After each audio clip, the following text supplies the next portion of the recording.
También a mí les mando a todos un gran abrazo y a la gente que a esta hora nos escucha.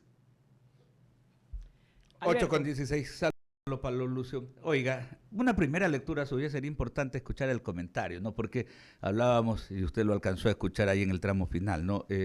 Lo relacionado, pues, a lo ocurrido ayer en Colombia. ¿Qué se puede esperar de estas relaciones? El intercambio comercial, las relaciones diplomáticas, el asunto de la seguridad. ¿Qué podemos esperar luego de que asumiera ayer Gustavo Petro? Marcamos ese hecho, ¿no? En 200 años de vida republicana, primera vez un líder de izquierda llega al Palacio de Nariño. Pablo Lucio.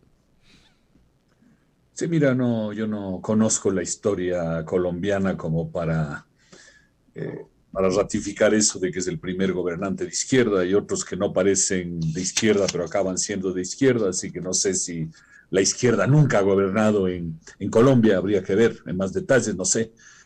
En cuanto a las relaciones, creo que las relaciones con Colombia en general son muy satisfactorias, desde los lugares con quien más intercambio tenemos de ida y vuelta, intercambio de bienes, de servicios, intercambio de gente, intercambio de capitales, así que yo estoy seguro que eso va a seguir.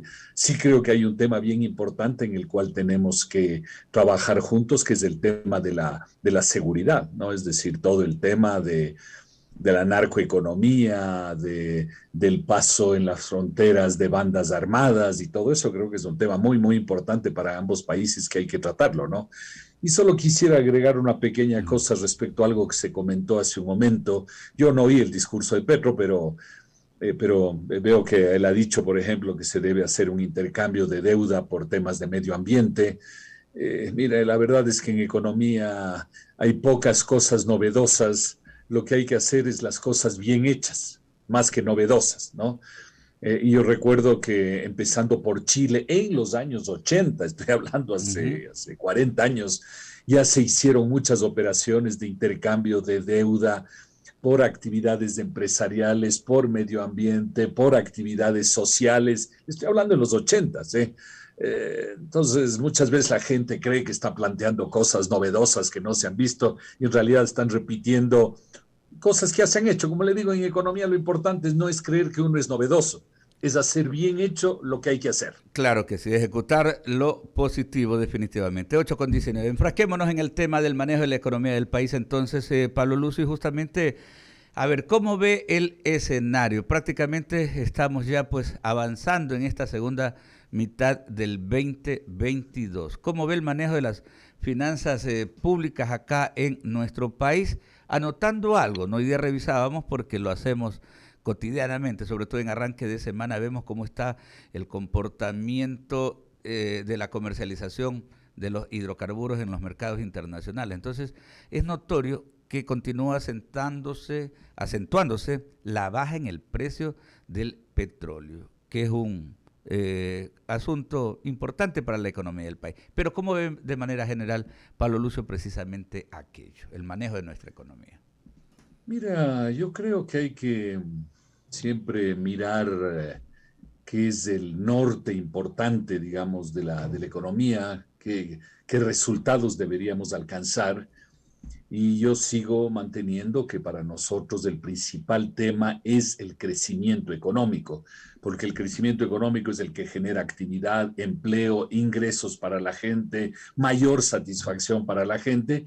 Y si la gente no tiene eso, pues obviamente empieza a decir, caramba, esto no funciona, y entonces voy a apoyar cualquier cosa que suceda, voy a apoyar los paros, voy a apoyar malos gobiernos, voy a apoyar cualquier cosa porque estoy en un entorno negativo, ¿no? Entonces creo que el crecimiento económico es lo más importante y obviamente no es un tema fácil porque depende de muchos factores y en particular depende del mundo que está actualmente complicado con el COVID, con la guerra de Ucrania y tantos otros factores. Vivimos en un mundo complicado, pero el Ecuador debería poder crecer entre el 4 y el 5% y ese es nuestro gran objetivo, ¿no? Entonces siempre tenemos que hacernos la pregunta es, ¿qué estamos haciendo o qué no está sucediendo para que tengamos más o menos crecimiento económico, ¿no? Y tú señalabas un factor que es importante para el Ecuador, que es el precio del petróleo. Hoy de mañana, si no me equivoco, estaba en 88, 89 dólares el precio internacional, lo cual quiere decir que el ecuatoriano estará alrededor de 85.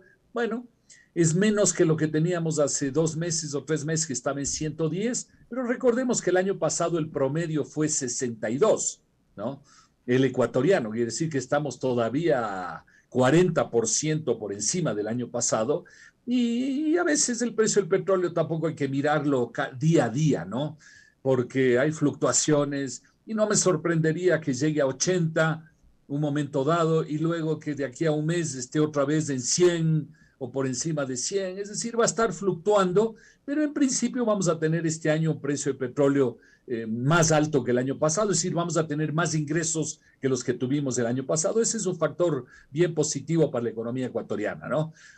Y luego la otra cosa que tenemos que preguntarnos es qué otras cosas estamos haciendo para impulsar el crecimiento económico, ¿no?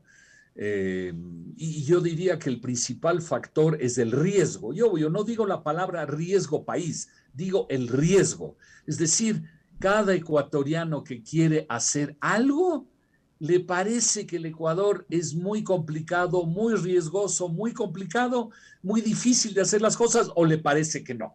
Y yo diría que en este momento probablemente la percepción de los ecuatorianos es que vivimos en un ambiente muy riesgoso y muy complicado, y eso es muy malo para el Ecuador.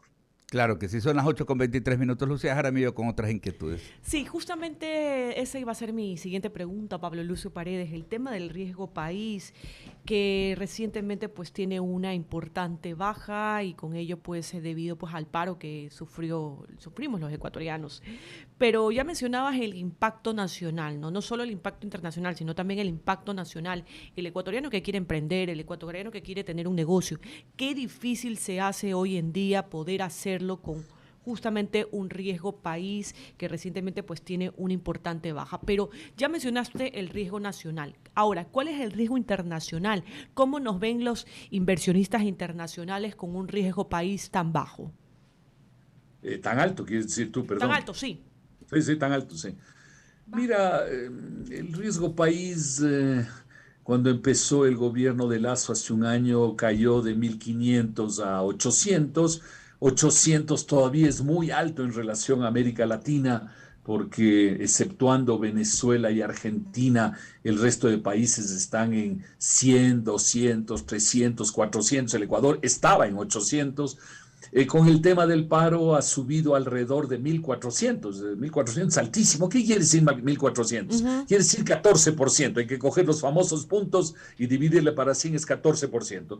Quiere decir que alguien que nos va a prestar dinero en el exterior dice: yo al Ecuador le voy a cobrar un riesgo de 14%, es decir, le voy a cobrar lo que cuesta prestarle a los Estados Unidos más 14%. Entonces, si prestarle a los Estados Unidos cuesta 2%, a ese 2 le voy a agregar 14 y al Ecuador le voy a cobrar 16%. Eso es lo que quiere decir. Okay. Quiere decir que un inversionista que viene al Ecuador, extranjero, dice: caramba, yo tengo que ganar más en el Ecuador de lo que gano en otros países, porque el Ecuador es más riesgoso, ¿no? Eso es lo que quiere decir. O sea, tiene una consecuencia grave a nivel del costo del financiamiento, del costo de la inversión, etcétera, y eso es evidentemente malo para el Ecuador, ¿no? Entonces, parte de esas noticias malas que tenemos en el entorno, así como tenemos una noticia razonablemente buena, que es el precio del petróleo, tenemos una mala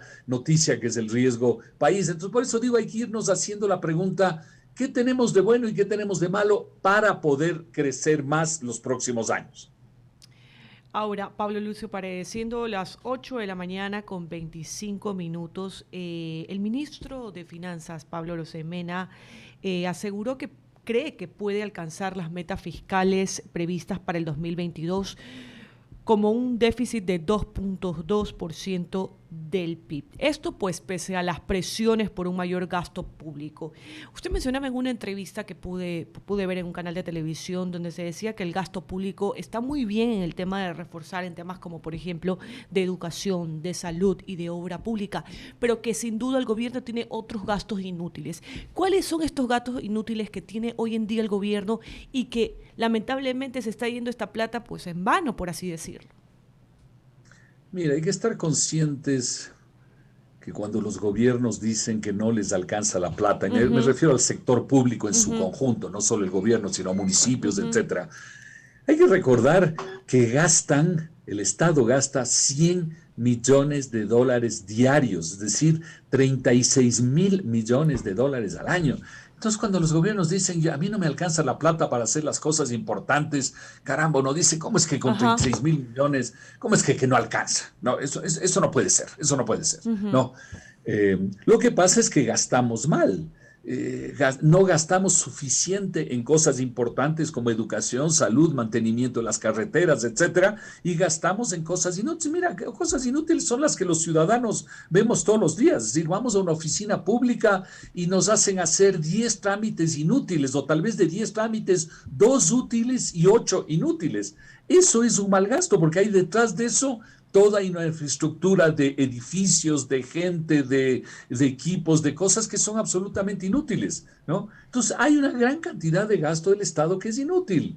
Yo creo que, insisto, lo vemos todos los días los ciudadanos, ¿no? Entonces, eso me parece que es el gran tema, que está bien que el gobierno gaste más y mejor en las cosas importantes, pero tiene que gastar mucho menos en las cosas que no son importantes y ciertas cosas trasladar al sector privado. Mira, en Guayaquil las carreteras del Guaya están concesionadas desde hace muchísimo tiempo. La Panamericana está concesionada. ¿Por qué no podemos concesionar otras carreteras? La vía Quito Esmeraldas estaba concesionada hace unos 10 años y luego llegó la prefectura y la prefectura dijo, no, yo ya no quiero que se concesione, me voy a encargar yo. Y obviamente se ha encargado muy mal. El otro día alguna persona me decía, claro, lo mismo sucede en la vía Loja-Catamayo, que antes había peaje y estaba concesionada y algún día alguien decidió que no y la persona me decía, hoy la vía está mucho peor de lo que estaba antes. Es decir, hay cosas que tiene que dejar de hacer el gobierno y trasladarle a los privados para centrarse en las cosas que son realmente importantes. 8 de la mañana con 28 minutos, estamos dialogando con Pablo Lucio Paredes, analista económico. Sigue con más preguntas mi compañero Ramiro Cepeda. Pablo Lucio, ¿cómo te va? ¿Cómo estás, Ramiro? ¿Cómo te va? Hace algún tiempo, en alguna documental o en alguna serie vi algo de lo que tú acabas de decir con un ejemplo que lo voy a traer a cita. Era un gobierno americano, un presidente que quería hacer un gasto y que no había la plata. Y todo su entorno fiscal y ministro de Economía le decía, no hay la plata. Entonces el presidente llamó a un amigo personal que tenía, que era contador, y le hizo coger el presupuesto del Estado. Y soy hijo de contador. Y papá tenía sobre su escritorio un lápiz bicolor azul y rojo. Y en ese, con el lápiz rojo, marcaba todo aquello que debía sacar. O sea, yo creo que falta, Pablo Lucio, con este simbolismo que le digo a usted, coger el presupuesto con seriedad, con un lápiz rojo y comenzar a sacar todo aquello que es basura, que hay un montón. Y solo en ese momento nos daremos cuenta de cuánta plata estamos botando por el caño. Usted, en su real saber y entender, ¿por qué cree que no hacen esto? No ha de ser porque no se les ha ocurrido. Mira, yo voy a permitirme guardar este ejemplo tuyo del lápiz rojo y el lápiz azul, y citándote a ti, obviamente, voy a volver a repetir en otras oportunidades esto de que hay que agarrar el lápiz rojo e ir tachando las cosas, y para eso lo que tienes que hacer es un listado e ir viendo de uno por uno las cosas, Lo que pasa es que a veces te dicen, lo que pasa es que tenemos que hacer un gran estudio internacional con expertos que dura 1 año, 2 años, para ver cuáles son buenos y cuáles son malos. No, yo creo que una persona conocedora ve todos esos gastos y sabe lo que es bueno y lo que es malo, ¿no? O sea, no hace falta hacer grandes estudios que no terminan nunca. Mira, yo creo que hay varias cosas. La primera es digamos así, el temor a las consecuencias de eliminar esos gastos, porque obviamente alguien está beneficiándose de ese gasto inútil, ¿no?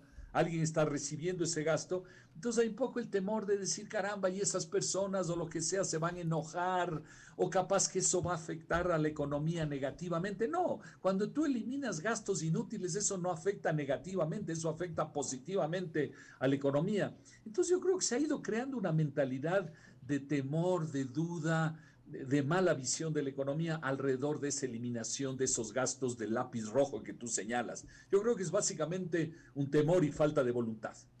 Claro, yo quiero terminar por donde se empezó esta entrevista. Yo, con respecto a Petro, yo no es que creo que dijo algo novedoso, no. No hay nada nuevo bajo el sol. Pero sí me importa quién lo dijo. Porque supuestamente es el cuco de izquierda y dijo cosas como interesantes como la que le voy a citar, Pablo Lucio. Que la riqueza se genera con trabajo. Que el mundo es un mundo desigual y que la América Latina es totalmente inequitativa. Que esos son los orígenes de muchos problemas. Que los estados han sido derrotados y están debilitados y las mafias se han fortalecido. O sea, manejó conceptos tan claros, Pablo Lucio. Muy válido, muy válido. Ya, muy válido. Que por lo menos a mí me dejó tarea de ponerme a estudiar y ver, en verdad, tenemos que ponernos de acuerdo. Este hombre tiene la figura clara y no es el cuco, por lo menos que lo habían pintado. Y le tiene más claras las cosas que mucha gente que se siente y que dice que es de derecha. Entonces, Pablo Lucio, aquí en Ecuador, y habló también de una reforma laboral en que el mundo es más intelectual y por tanto hay que formalizar toda aquella producción intelectual y trabajar en la ciencia, en el estudio, en la inteligencia, más que en el otro tipo de oficios. Entonces, con estos conceptos claros que los tiene un hombre supuestamente de izquierda, ¿qué nos está pasando a los ecuatorianos, Pablo Lucio? Mira, no, lo que tú dices es muy válido, obviamente, son ideas muy valiosas. Lo único que yo digo es que el rato del rato hay que actuar y poder hacer las cosas más allá de los discursos, ¿no? Mira, lo que nos pasa en el Ecuador es que estamos totalmente divididos. Es que cada vez que en el Ecuador se propone algo, digamos una reforma laboral, lo que yo llamo una reforma laboral de sentido común, es decir, nada extrafalario, nada del otro mundo, cosas sensatas como la que tú estás señalando, Ramiro, enseguida aparecen los bandos, ¿no?